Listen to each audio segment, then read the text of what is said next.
What up, VC? Kieran here. Thought I'd hop on for a little update. First of all, a little personal update. As I mentioned last video, I injured my knee playing basketball. So, been getting slowly better, more mobile. First couple of weeks I was literally couch ridden, but I'm getting around now. I'm down to like one crutch and feeling better, but I'm going to have surgery. I don't think it'll get completely better until I have surgery. Tore my meniscus pretty badly. They just need to go in and remove the torn piece, and just hoping that'll happen sooner than later, but probably not for another month at least. But anyway, it hasn't stopped me from getting out and digging on crutches. Actually, I've had more time than usual, so I've been out. That's what I've been doing to get out of the house, because I've been spending a lot of time inside. But it's been nice to get out and check out some record stores, so I picked up a few things, so I'll share that with you. What you guys hear in the background, first couple reissues. So what you hear in the background is this. This is Now Is the Time, Dick Griffin. This is one that, I recently picked up a Dick Griffin on Strata East, and then someone had shared this. I feel like it was Chris Cole had mentioned something about this. I'm not sure who posted this somewhere, but anyway, unbelievable. I was at this record store and they had this reissue for 50% off, so it was like $6.50 or something like that. So I wasn't going to turn it down because I was assuming it was a really good record, and I wasn't mistaken. So it's on Trident Records, a label I don't know, and kind of, as you can hear, I won't do needle drops because I'm not super mobile, but it's kind of got a spiritual and funky vibe to it, which is really cool. If you follow me on Instagram, I actually just posted this because that's what I was listening to. So you have Dick Griffin on trombone, Clifford Jordan on tenor sax. Among the other names I know, Billy Hart on drums, Freddie Waits on drums, and that's it. There's some names I don't know: Calvin Hill, Lawrence Killian, Hubert Eaves. You can see the names here. Anyway, so I definitely recommend you pick this up, whether you find an original or a reissue for cheap. It'll do for me until if I ever come across the original and reasonable price, I might pick that up. But definitely recommend picking this one up on Trident Records. I don't know what else came out on Trident Records. I didn't look, but wonder if there's anything interesting. If you know, let me know. Another one that I've been wanting for a while and hadn't seen was a reissue that I think Champ Sound, Andrew, you had shown. And this, when I got home, I realized this isn't the copy, this isn't the official reissue that you were talking about, which I think was a double LP. This one that came out a bit earlier that says on Discogs it's an unofficial release, but it'll do for me for now. You know, I just wanted to hear the music and have it. So this is the Detroit Jazz Composers Limited Hastings Street Jazz Experience. Really, really cool. I only found this once late the other night, but I was really digging. Kind of different vibe on different songs, but you have a huge amount of musicians playing on here and some vocals and stuff like that. But some 70s private press jazz that you will probably never find an original of, or I won't anyways. But definitely check this one out online and see if you dig. I think there's some tracks on YouTube, but I was digging this and look forward to giving it another spin. So those are the two reissues picked up. Couple more traditional jazz. Got this. I don't typically buy much on Verve.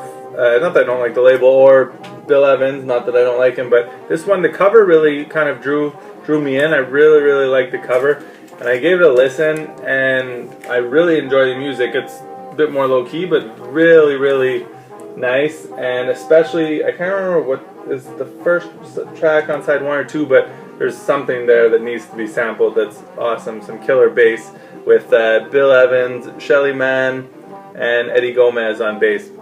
Definitely like this Verve release by Bill Evans. Sonny Rollins on Contemporary. So this is a second pressing, I believe, from the early 60s.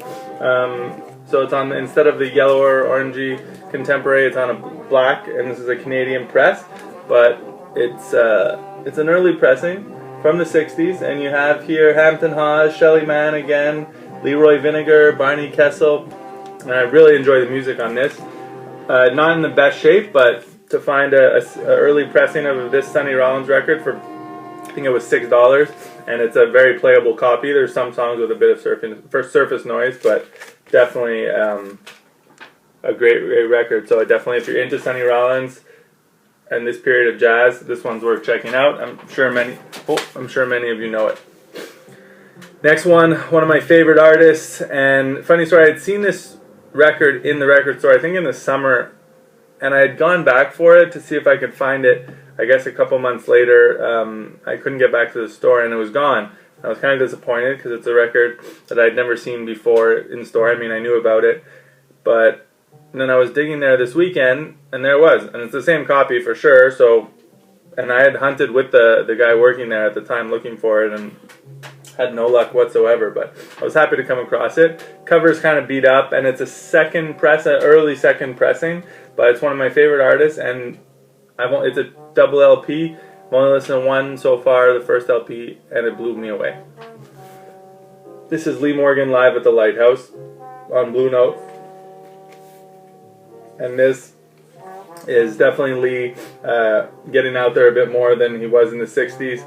It's really sad that he passed away, because I would have loved, as many, to see what direction he took his music in, because if this was any indication, this was an indication that he was doing some really, really cool things, getting a bit more spiritual and taking it out there a bit more, not going the commercial route, which a lot of people kind of did. Anyway, so you have Lee Morgan, he plays trumpet and flugelhorn. You have Benny Maupin on tenor sax, flute, and bass clarinet. Harold Malburn on piano, Jimmy Merritt on bass, and Mickey Roker on drums. So this is a live set, really, really good. So definitely, if you like Lee Morgan, check it out. But I definitely, if you're a jazz fan, I recommend that you check this one out. Long tracks. There's only one track per side. They go for like 20 minutes at a time. And this is not on the blue and white label. It's on this one. So it's an early second pressing, but it'll do for me. You don't see too many used Lee Morgan records around here. Next one, really happy to find. Next two I found together at the same time at my favorite store here at Trente-Trois that I go to regularly, and you don't see these regular. They're not crazy rare, but you don't see this around here. So BYG, really nice to find. An Archie Shepp on BYG, an original. This is a poem for Malcolm, and for reasonably priced too, and it's in good shape. So very, very happy to find this. The French label, you guys know it. You have, so this is, who do you have on here? You have Archie Shepp, obviously, Burton Green, Philly Joe Jones, a bunch of artists I don't know. You have Gratian Moncure on one side, as well as Hank Mobley on that same track. So some really cool artists. This one's from '69. I was listening to the Blase online, Archie Shepp on BYG Blase, and I think it's the title track, Blase, like a 10-minute track. If you don't know that song, check it out. Beautiful, beautiful piece of music. Definitely on the lookout for that one. Next, another one of my favorite artists, and on a label I like to collect. This is Chico Freeman on Indian Navigation, the album Kings of Mali. Really, really happy to find this. You don't see too many records on Indian Navigation around here, or anywhere for that matter, but this one is from 1978. So the one that I don't have of Chico Freeman, I've been buying a lot. The one that I'm missing, and it's on Indian Navigation, is Spirit Sensitive. Really, really want that record, and I'm kicking myself for not picking it up. I think it was about a year ago now. In Toronto, I saw it. I just jumped into a record store on my way out of the city, and it was there for $25, and I wasn't really into the spiritual jazz much, and I listened to it quickly, and I was like, I already had the self-titled one. This one sounded a bit softer. I wasn't sure. I didn't grab it. Regret it big time, but it's okay. Not super rare. I'll come across it again. Another Chico Freeman I picked up. I don't usually, I do for Chico Freeman, but in general I don't buy too much 80s jazz, but the covers are just awful compared, like, whoa, like, come on, I don't even get it. But when I see these Chico Freemans, I have quite a few of them now as 80s releases, and they're Really good, especially for $2 or $3, which is what I find them for here, or $5 even, $6, whatever you find, you know, for a cheap price. Definitely worth it. Like the lineup on here, you have Jay Hoggart, Billy Hart, and Buster Williams are the names that jump out to me, and then you have a few others as well. Kenny Kirkland, Efrain Toro, some people that I'm not familiar with, but maybe you guys are. Like, hilarious. Anyway, this one's on Contemporary Records. Another one that I think this one, I'm more sure that this one was Chris Cole. Was it? I feel like, was it in the 10 under 10? Someone might have shown this, so it might not have been Chris. I can't remember if someone put it on the Facebook group or if someone showed this in the 10 under 10. Oh, I know who it was. I think it was David, Sequoia Flame. I could be wrong. Anyway, this is Mudfoot by The Leaders. Again, hilarious cover. Pretty sure this was you, David. 85, I want to say. Somewhere in the mid-80s. Yeah, 86. And you have Arthur Blythe, Kirk Lightsey, Lester Bowie, Cecil McBee, Chico Freeman, and Don Moy. I probably said a bunch of those names wrong. But listen to this one so far. Not amazing, but for an album from 86, it's very good. A jazz record, and these are some of my favorite players on here. I love Chico Freeman and Cecil McBee. So if you see this one for cheap, definitely worth considering. Charles Tolliver, this is a reissue of his first LP, which was only issued originally, I believe, in the UK. This is the reissue from 75 on Arista Freedom. I think this is my first Arista Freedom record. I know, Tom, you show a bunch of them, you have a bunch, and I've seen them around, but couldn't pass this one up for a few bucks. Stanley Cowell on piano, Steve Novosel on bass, and Jimmy Hops on drums, and of course Charles Tolliver on trumpet. This is from 69 originally. Really dig Charles Tolliver and Stanley Cowell. Segue into Stanley Cowell. This pretty much will buy anything with Stanley Cowell on it that I find. This one's interesting. The two sides are completely different. The first side is him doing, I mean, if you look at the tracks, one's called Ragtime, one's called Boogie Woogie. He does Round Midnight. So more kind of, he takes you through a journey of some traditional stuff. It's pleasant, solo. But then the second side, he gets really interesting, playing some Fender Rhodes, and he has some accompaniment on there. No, he doesn't, I don't think. But it's yeah, he plays more electric. African thumb piano, Hohner clavinet, synthesizer. Really dig side 2 of this one. Stanley Cowell, Waiting for the Moment. This one is, actually the liner notes are written by Robert Palmer, which I noticed, and yeah, this, Losing Chaos, and it's from 77, and this is another label that I'm not too familiar with. What was the label on this? Galaxy Records, distributed by Fantasy. Anyway. Okay, one I just picked up, most recent pickup. Well, I picked this up with the Lee Morgan, actually. Really happy to find this. Eddie Kendricks, People Hold On. Just so many samples on here. I mean, I just hear stuff. I don't remember where it's from. Obviously, there's the Dilla sample off Donuts. I hear a Babu sample off Duck Season with Kweli. There's another song that Evidence sampled for a track that most people don't even know off one of his, I think, Layover mixtape or something like that. I can't remember, but I remember the track well. Just great soul music, and a record that's been sampled number of times. So on Tamla Motown, Eddie Kendricks. Okay, last few are just new records actually that I bought. So finally picked this up. I'd been kind of tempted by it.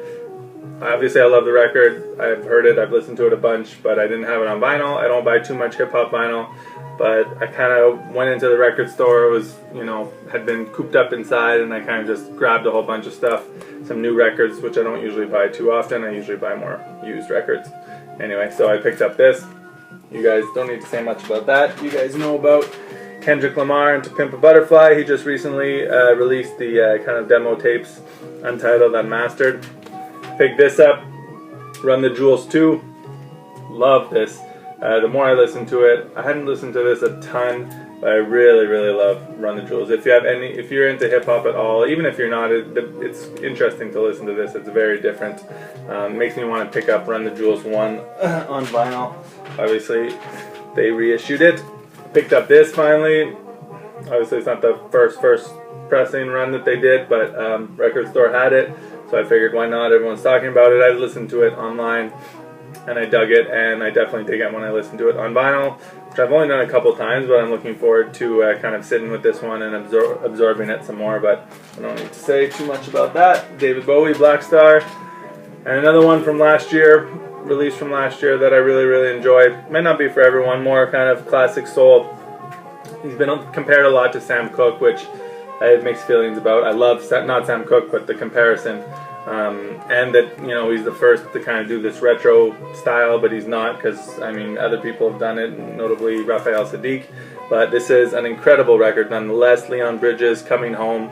Standout track for me is River, but really the whole album is amazing. So if you're into this kind of soul music, I know it's very different than free jazz and spiritual jazz, and a lot of the stuff we talk about often, but definitely much respect here for a really well crafted album.